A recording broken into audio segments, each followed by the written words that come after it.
Hello बच्चों, आज हम देखेंगे क्लास 10th का जो 2025 में आपके सप्लीमेंट्री एग्ज़ाम हुआ था, जो कि सब्जेक्ट था आपका कंस्ट्रक्शन।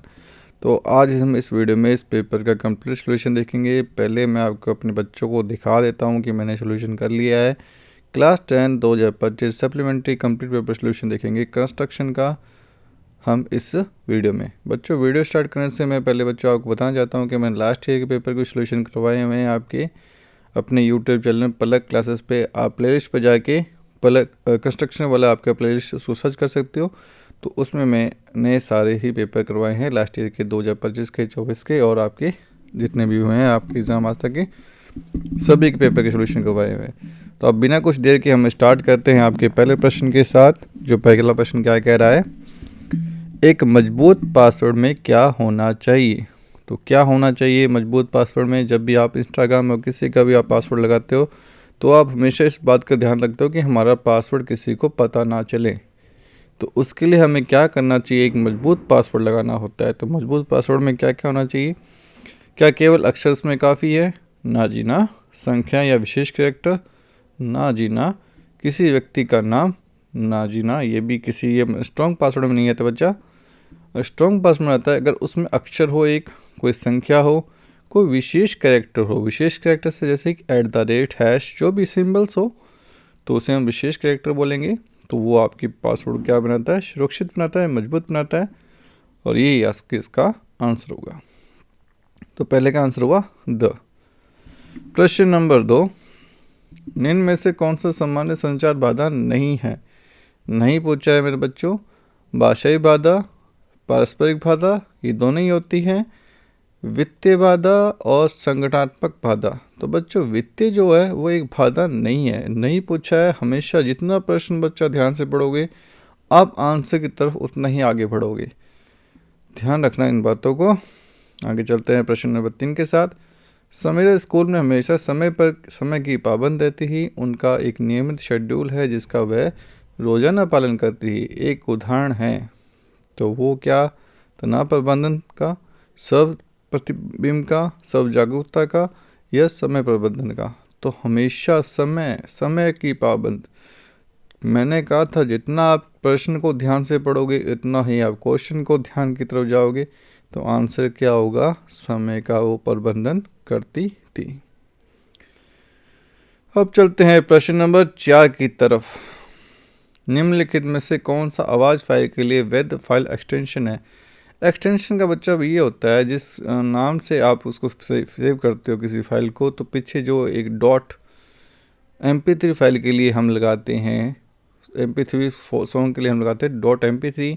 ऐसे ही हम फोटो में लगता है JPG, और डॉक्यूमेंट फाइल में लगता है हमारे DOC। और जो हम नोटपैड की फाइल जो सेव करते हैं तो उसके ऊपर लगता है text.txt। तो इसमें आवाज़ है तो आवाज़ की फाइल के लिए हम करेंगे .mp3 प्लेयर का उपयोग, एक्सटेंशन सॉरी। प्रश्न नंबर 5, निम्नलिखित में से कौन सी विशेषता एक सफल उद्यमी में नहीं होती? ऑप्शन है आपके सामने। ये अपने व्यापार के नए विचारों को आजमाने की कोशिश करता है, वह धैर्यवान होता है, वह अपने कार्यों के लिए जिम्मेदार लेता है, कठिनाइयों का सामना करने से वह हार मान जाता है। तो ये नहीं होती बच्चों। तो आंसर क्या होगा? द। प्रश्न नंबर 6, वह विकल्प चुने जो संयुक्त राष्ट्र के अनुसार एक स्थायी लक्ष्य नहीं है। फिर से नहीं है बच्चों। जितना आंसर क्वेश्चन ध्यान से पढ़ोगे आंसर आपको अपना मिल जाएगा। जल स्वच्छता, लैंगिक समानता, जनसंख्या घटती असमानताएं। तो बच्चों इसका आंसर होगा आपकी जनसंख्या। प्रश्न नंबर चलते हैं अब 7 पे। ऊर्जा का निम्नलिखित में से कौन सा स्रोत अक्षय स्रोत नहीं है? नहीं पूछा है। कोयला, बायोगैस, सौर ऊर्जा, या पवन ऊर्जा?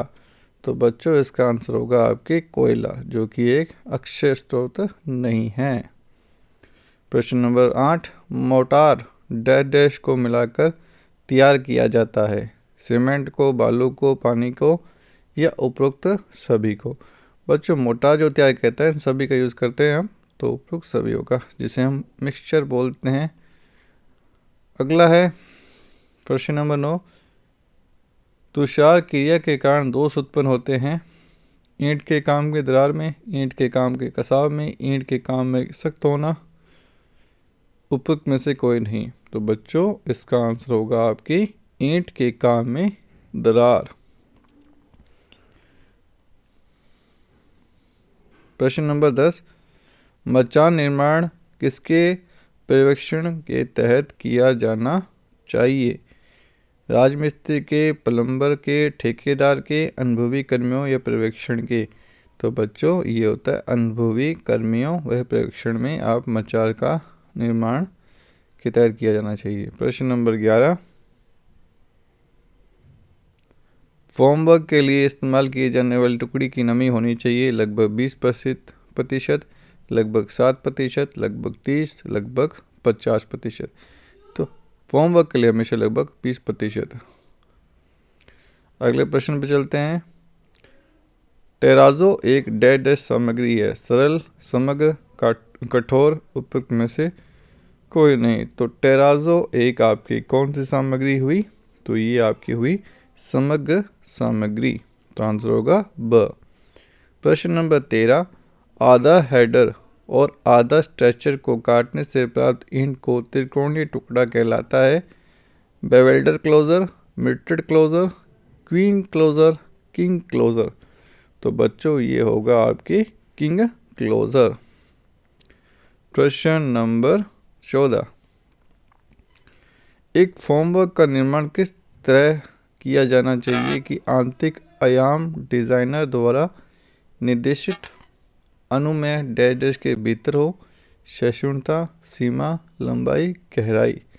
तो बच्चों ये हो गया आपके सहिष्णुता। प्रश्न नंबर नेक्स्ट पे चलते हैं 15 प्रश्न पे। वह संचार जिसमें सूचना संप्रेषित करने के लिए छवियों व आकृतियों का उपयोग किया जाता है कहलाता है मौखिक संचार, गैर मौखिक संचार, दृश्य संचार, लिखित संचार? जहाँ छवि आ गई वहाँ बच्चों आपको लगाना है दृश्य संचार। प्रश्न नंबर आप चलते हैं अगले पे। प्रश्न नंबर 16, कुछ कॉपी करने के लिए किन की का उपयोग किया जाता है? तो कॉपी करने के लिए कॉपी से पता लग रहा है सी से स्टार्ट हो रहा है, तो आंसर क्या होगा आपके Ctrl+C का यूज़ करते हैं। प्रश्न नंबर अगले चलते हैं। ये है अपने रिक्त स्थान वाले प्रश्न, जिनमें से आपको 2 ऑप्शन दे रखे हैं, सकारात्मक और नकारात्मक में से आपको चुनना है। उद्यमियों का समाज के साथ डैश संबंध होता है, सकारात्मक या नकारात्मक? तो बच्चों सकारात्मक संबंध होता है। प्रश्न नंबर 18, डैश होने का अर्थ है कि आप अपनी ताकत और कमजोरी को पहचान सकते हैं। तो आप क्या होंगे? सब जागरूक होने पर आप अपनी कमजोरी और ताकत को पहचान सकते हैं। तो आंसर होगा सब जागरूक। प्रश्न नंबर 19, कंप्यूटर प्रणाली के भौतिक भाग जिसे हम देख सकते हैं, छू सकते हैं, वो कहलाते हैं आपकी हार्डवेयर वाला भाग। जैसे कि मॉनिटर, CPU, माउस, कीबोर्ड को हम छू सकते हैं, तो वो कहलाता है आपकी हार्डवेयर वाला पार्ट। प्रश्न नंबर 20, डैश हमें एक जिम्मेदार नागरिक के रूप में हमारी भूमिका से अवगत होने में मदद करते हैं, गुणवत्ता शिक्षा या स्वच्छ ऊर्जा?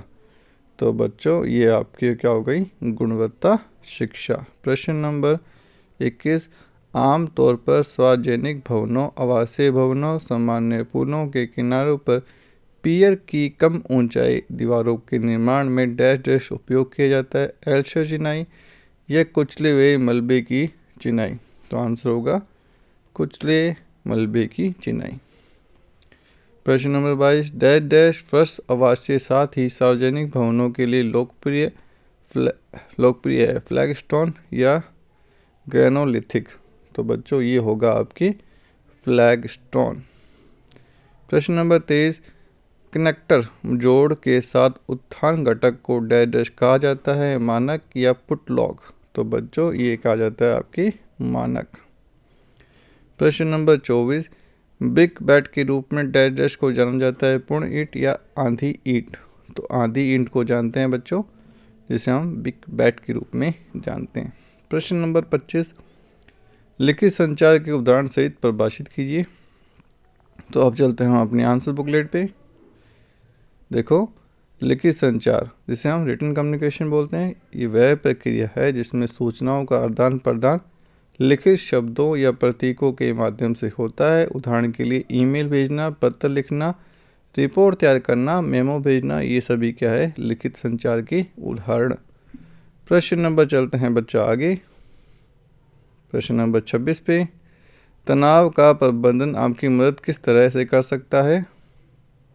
तो तनाव का प्रबंधन किस तरह से, तनाव का प्रबंधन से निम्नलिखित लाभ होते हैं। मानसिक शारीरिक स्वास्थ्य बेहतर करता है, कार्य क्षमता को एकाग्रता और फोकस बढ़ती है, सकारात्मक दृष्टिकोण बना रहता है और नींद अच्छी आती है। तो तनाव प्रबंधन से हमें ये मदद मिलती है। प्रश्न नंबर 27 पर चलते हैं मेरे बच्चा। उदाहरण से समझाइए कि उत्पादों की कीमतों में गिरावट के लिए उद्यमिता किस प्रकार उत्तरदायी है। तो बच्चों देखते हैं प्रश्न का आंसर। उद्यमी बाजार की प्रतिस्पर्धा कंपटीशन को बढ़ाते हैं और नई तकनीकी लाते हैं जिससे उत्पादन लागत कम होती है। उदाहरण के तौर पर जब एक मोबाइल कंपनी आई तो प्रतिस्पर्धा के कारण मोबाइल और इंटरनेट की कीमतें गिर गई। अब चलते हैं प्रश्न नंबर 28 पे मेरे बच्चा। पत्थर की चिनाई में उपयुक्त उपकरणों के नाम लिखिए। तो क्या क्या हैं वो। एक तो आप करनी जिसे ट्रोवेल बोलते हैं, साहुल, प्लम बॉब, और फिर मैलेट लकड़ी का हथौड़ा, छेनी, फिर है स्पिट लेवल। तो ये यूज़ करते हैं हम पत्थर की चिनाई में उपयुक्त होने वाले उपकरणों के नाम। प्रश्न नंबर चलते हैं बच्चा 29 पे। अब स्टील मचान पर संक्षिप्त एक टिप्पणी लिखें। तो बच्चों स्टील मचान धातु के पाइपों से बना होता है। ये लकड़ी की मचान की तुलना में अधिक मजबूत, टिकाऊ और आग प्रतिरोधी होता है। इसे आसानी से जोड़ा हटाया जा सकता है। इसका उपयोग बड़ी ऊंचाई वाली इमारतों के लिए किया जाता है। प्रश्न नंबर 30 पे चलते हैं मेरे बच्चा। प्रश्न नंबर 30 क्या कह रहा है, कंक्रीट के कार्य के में फॉर्मवर्क का क्या उद्देश्य है। तो देखो फॉर्मवर्क का एक अस्थायी सांचा मॉड्यूल है। इसका मुख्य उद्देश्य गीली कंक्रीट को तब तक सहारा देना और आकार में रखना जब तक कि वह सख्त होकर अपनी मजबूती प्राप्त न कर ले। प्रश्न नंबर चलते हैं 31 पे। फ्लैगस्टोन, सीमेंट कंक्रीट, मोज़ेक और टाइल फर्श में आवश्यक ढलानों का उल्लेख करें। फर्श में पानी की निकासी के लिए ढलान आवश्यक है। सामान्य कमरों में ढलान कम होता है। बाथरूम और रसोई जैसे गीले क्षेत्रों में ढलान आमतौर पर 1:40 और 1:60 के बीच रखा जाता है ताकि पानी आसानी से ड्रेन की ओर बह सके। प्रश्न नंबर चलते हैं 32 पे। सप्रेरणा को परिभाषित कीजिए, उदाहरण भी दीजिए। तो कर देते हैं मेरे बच्चा। बिना किसी बाहरी दबाव या इनाम के से अपने लक्ष्यों को प्राप्त करने के लिए आंतरिक इच्छा शक्ति को सप्रेरणा कहते हैं। उदाहरण के तौर पर परीक्षा में अच्छे अंक लाने के लिए खुद से पढ़ाई करना, न कि माता पिता से डर के कारण पढ़ाई करना। प्रश्न नंबर चलते हैं अब 33 पे मेरे बच्चा। स्थायी विकास से संबंधित समस्याओं को विस्तार से बताएं। तो एक स्थायी विकास संबंधित समस्या विस्तार से बताएं। तो उत्तर है स्थायी विकास के रास्ते में कई बाधाएं हैं। पहला है गरीबी। गरीबी देश के लिए, पर्यावरण के लिए पहले पेट भरना प्राथमिकता होती है। संसाधनों का दोहन। अत्यधिक औद्योगिकरण से प्राकृतिक संसाधन खत्म हो रहे हैं। जलवायु परिवर्तन अगला, ग्लोबल वार्मिंग खेती और जीवन को प्रभावित कर रही है। फिर है जनसंख्या वृद्धि, सीमित संसाधनों पर अधिक दबाव।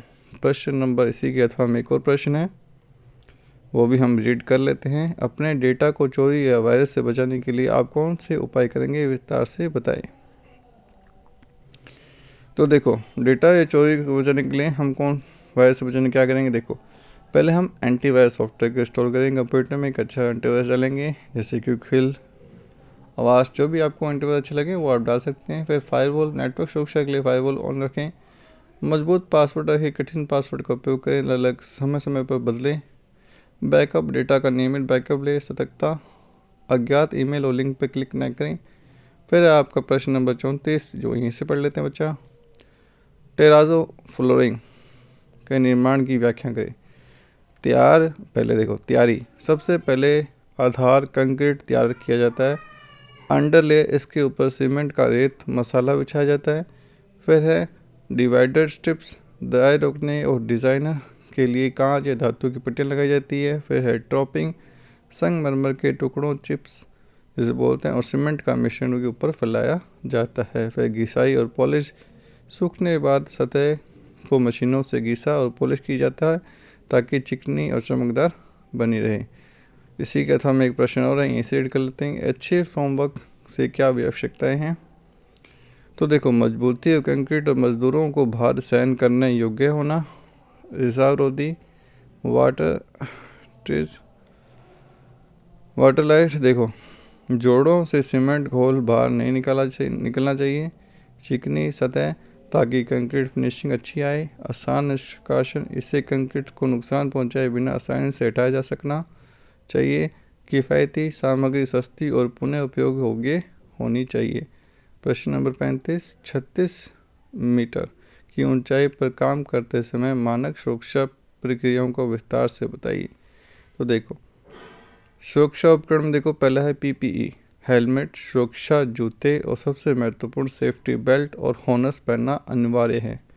फिर मचान स्क्वायर फोल्डिंग, मचान मजबूत होना चाहिए, इसमें गार्ड रेल लगी होनी चाहिए ताकि कोई गिरे नहीं। फिर है टी बोर्ड, मचान के किनारों पर बोर्ड लगानी चाहिए ताकि औजार नीचे न गिरें। फिर है सीढ़ी, चढ़ने उतरने के लिए सुरक्षित सीढ़ी का उपयोग करें। इसी कथा में जो कि आज का लास्ट प्रश्न है उसको हम क्वेश्चन बुकलेट से पढ़ेंगे। पत्थर की चिनाई का निर्माण और रखरखाव कैसे किया जाता है, विस्तार से बताएं। तो पत्थर की चिनाई का निर्माण रखरखाव कैसे किया जाता है, देखो पहला है सिर्फ सफाई, नियमित रूप से धूल और गंदगी को पानी या हल्के रसायनों से साफ करना। फिर है पॉइंटिंग, यदि जोड़ों या जॉइंट्स पे का मसाला निकल जाए तो उसे दोबारा भरना। फिर ग्राउटिंग, दरारों में सीमेंट का घोल भरना ताकि मजबूती बनी रहे। फिर है पत्थर बदलना, यदि कोई पत्थर टूट गया है या ख़राब हो गया है तो उसे सावधानी से बदल देना। तो ये है आपकी कंस्ट्रक्शन का जो एग्ज़ाम हुआ था आपके सप्लीमेंट्री का 2025 में क्लास 10th का। तो ये आज हमने पूरा सोल्यूशन देखा। बच्चों ये वीडियो अच्छी लगे तो वीडियो को लाइक और चैनल को बच्चों सब्सक्राइब करना आपको नहीं भूलना है। तब तक के लिए बाय, धन्यवाद।